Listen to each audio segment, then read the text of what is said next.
A woman walks into a cafe and does not sit down. Not yet. First she looks for the wall, the right wall, the one from the post, the one with the neon sign, the warm light, the plant in the corner, and the cup placed exactly where it was in the photograph. She has not come here for the coffee. Not really. She has come for the image of the coffee, the picture she saw before she arrived, the picture she will take while she is there, the picture that will prove the experience happened, or perhaps the picture will become the experience. Somewhere else, a teenager studies her own face through a filter. The filter smooths the skin, widens the eyes, reshapes the jaw, and changes the light. She knows it isn't real, but knowing doesn't break the spell. The edited face becomes the face she wants back from the mirror. Somewhere else, a voter sees a video of a politician saying something impossible. The mouth moves, the voice sounds right. The outrage arrives before the verification, and by the time the clip is labelled false, the feeling has already travelled. This isn't simulation theory, and it's not the claim that the universe is code or that we live inside a machine. This is closer, older, and more ordinary. It is the moment when representations stop pointing back to reality, and reality starts bending itself towards them. In 1981, Jean Baudrillard published Simulacra and Simulation. He was not asking whether we live inside a computer program. He was asking what happens when signs, images, models, and copies no longer serve reality but replace it. The map no longer follows the territory follows the map. The face follows the filter. The cafe follows the post. The self follows the brand, and the truth follows the feed. You are listening to Noir Frequency. This is Hyperreality, where reality becomes the imitation. Hyperreality asks what happens when images, models, brands, feeds and signs become more powerful than the reality they supposedly represent. A photograph begins as evidence of a place, then the place is redesigned to look like the photograph. A person becomes a profile, then the person reshapes their life to fit the profile. A political event becomes a clip, then the clip becomes more important than the event. That is the territory of hyperreality, not a fake world replacing a real one in a single dramatic moment, but a slow inversion. The copy becomes the standard, the performance becomes the self, the model becomes the thing being modelled. Hyperreality is not that everything is unreal, it's that reality is increasingly judged by how well it performs as an image. Baudrillard begins with a fable. An empire creates a map so detailed that it covers the territory it represents. At first, the map is a copy of the land. Then the relationship breaks. The map no longer describes the territory, it replaces it. That is the phrase that matters. The map precedes the territory. In ordinary life, first there is a place, then someone draws it. In hyperreality, the order reverses. First there is the model, the image, the branding, the predicted version. Then reality is made to fit it. The map is not paper anymore, the map is the feed. It tells us what a holiday should look like, what grief should look like, what success should look like, what a body should look like, and what authenticity should look like. Baudrillard's other key word is simulacrum. A copy still points back to an original. A portrait points back to a sitter. A map points back to land. A photograph points back to a moment. A simulacrum is different. It is a copy whose original has vanished or never existed in the first place. A lifestyle staged only to be believed. A virtual influencer with no body behind the brand. A synthetic face generated from patterns in millions of other faces. a news image of an event that never happened, but still shapes what people feel. Baudrillard describes the image passing through stages. First it reflects reality, then it distorts reality, then it hides the absence of reality, and finally it has no relation to reality at all. It becomes its own thing. That last stage is the dark one. A lie still knows that there is truth behind it. Hyperreality is stranger. It is what happens when the image no longer needs truth behind it. It only needs circulation. Hyperreality did not begin with social media. Television advertising, cinema, news, celebrity and consumer culture had already built a world of images. But social media changed the machinery. The image no longer comes from a few broadcasters. Now everyone can produce signs, every phone is a camera, every moment can become content, every face can be edited, every private grief can be made public in the correct format. The feed does not simply show the world, it ranks the world.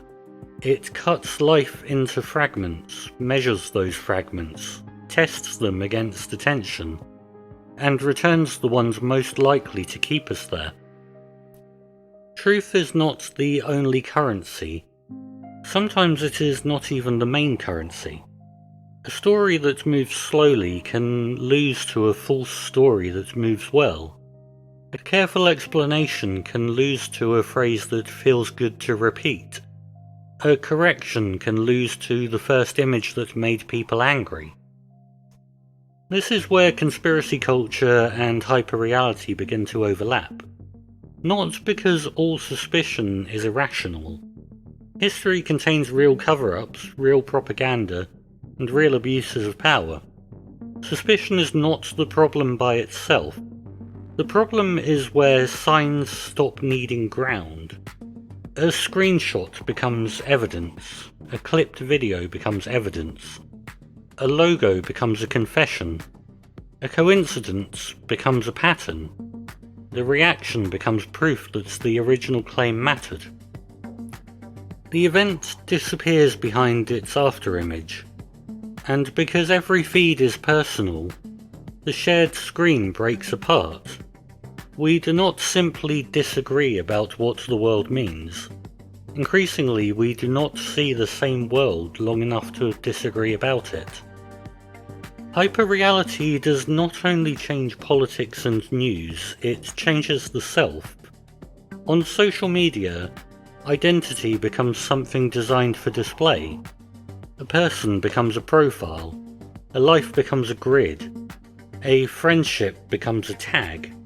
And a holiday becomes a carousel. The influencer is the clearest version of this, but the logic spreads further than professional creators. The influencer does not simply advertise products. The influencer is the product, the face, the home, the relationship, the morning routine, the grief, the body, the vulnerability and the authenticity. All of it can become brand material.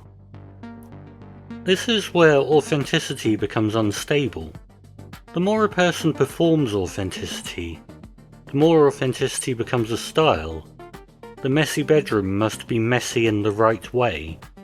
The unfiltered confession must be framed in the right light. The ordinary day must be edited into a recognizable genre. This does not mean that everyone online is lying. The truth is more troubling than that. The emotion can be real, the grief can be real, the joy can be real, the body can be real. But once everything is shaped for the feed, reality and presentation begin to grow together. The body is where this becomes painful. A filter presents a face that never had to live. No pores, no bad light, no tiredness, no asymmetry unless aesthetically useful. People know the image is altered, but knowledge does not fully protect them. The altered image receives validation. Validation trains desire. Desire turns back towards the body, and the body is asked to imitate the image. This is the cruelty of the hyperreal ideal. It can be impossible and still become the standard. Artificial intelligence does not create hyperreality by itself. It accelerates a process already underway. Before AI, social media trained us to value the image over the moment. AI gives the image a new power. It can now arrive without the moment at all. A photograph once carried a trace of contact. Not perfect truth, because photographs could always be staged, cropped, altered, miscaptioned or misunderstood. But there was usually something before the lens. Someone stood there, some light touched something. Some scene existed long enough to be captured. Generative AI changes the expectation. A face can be made without a person. A street can be made without a city. A disaster can be made without debris. A politician can be made to speak without speaking. A memory can be illustrated without ever having happened. The image economy no longer needs reality to supply all its raw material. Reality becomes optional.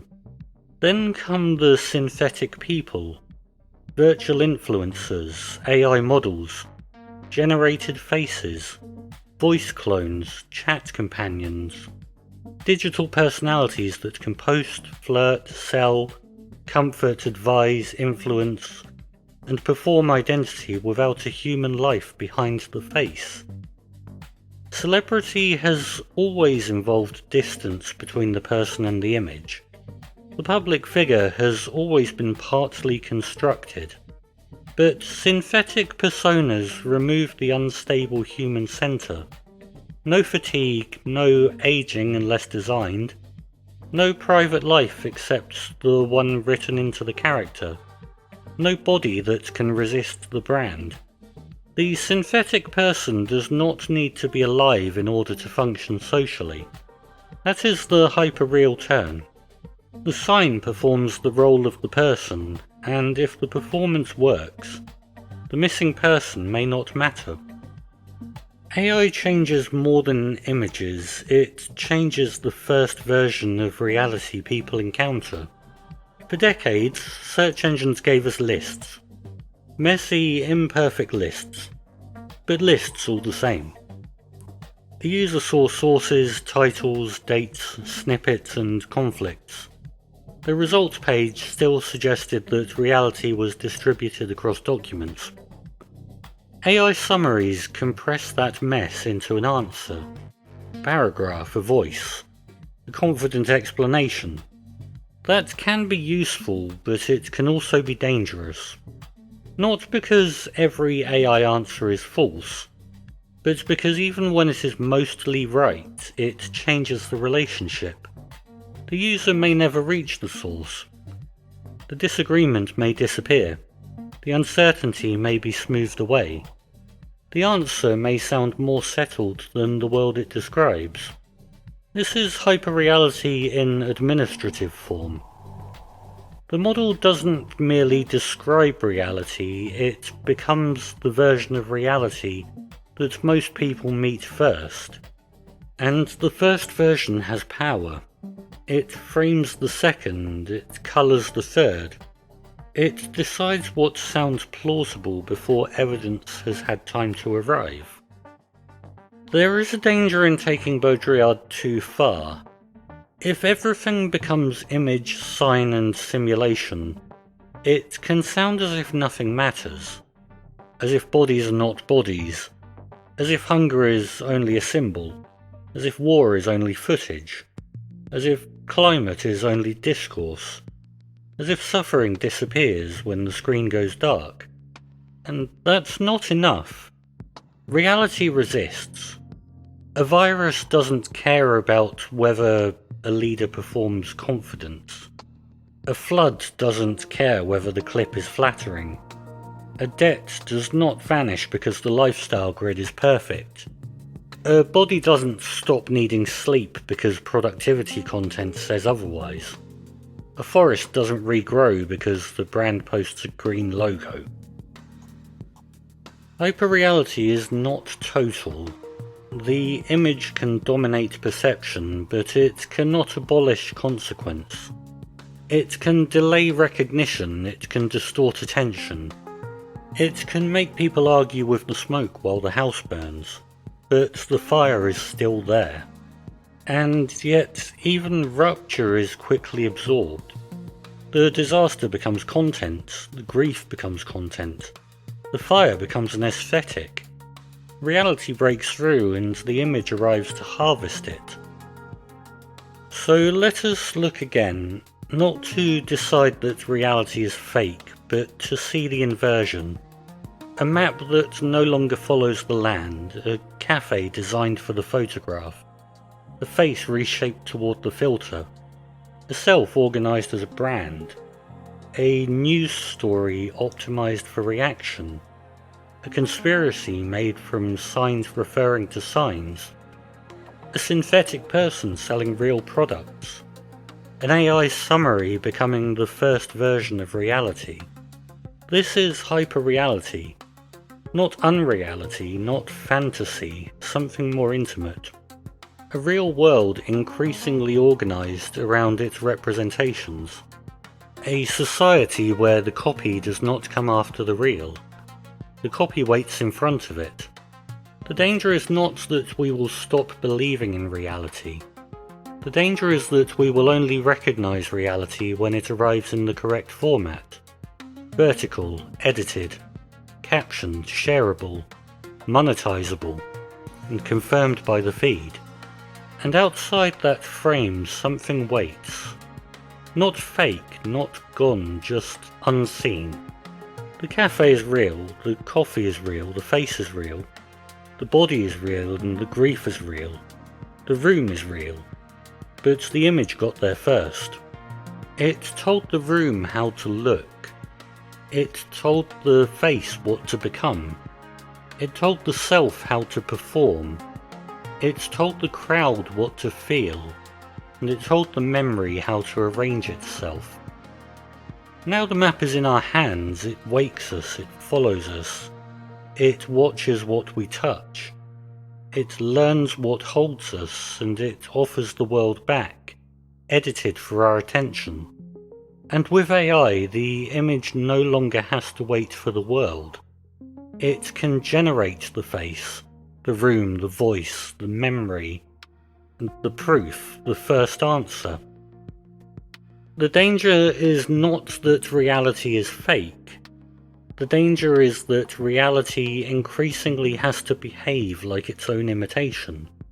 That the world must become photographable before it is to be believed. That the self must become content before it is seen. That truth must become engaging before it is heard. But the real is still there. Outside the crop, under the filter, behind the caption, before the model, after the feed. Waiting, perhaps, for someone to look up. You have been listening to Noir Frequency. If this story found you, there are a few small ways to help keep the signal travelling. Like the episode, share it with someone who has felt the feed become too real. Subscribe on YouTube, Spotify, Apple Podcasts, or wherever you listen. If you want to go deeper, you can join the Patreon at patreon.com/noirfrequency for early access, bonus material, and an ad-free feed.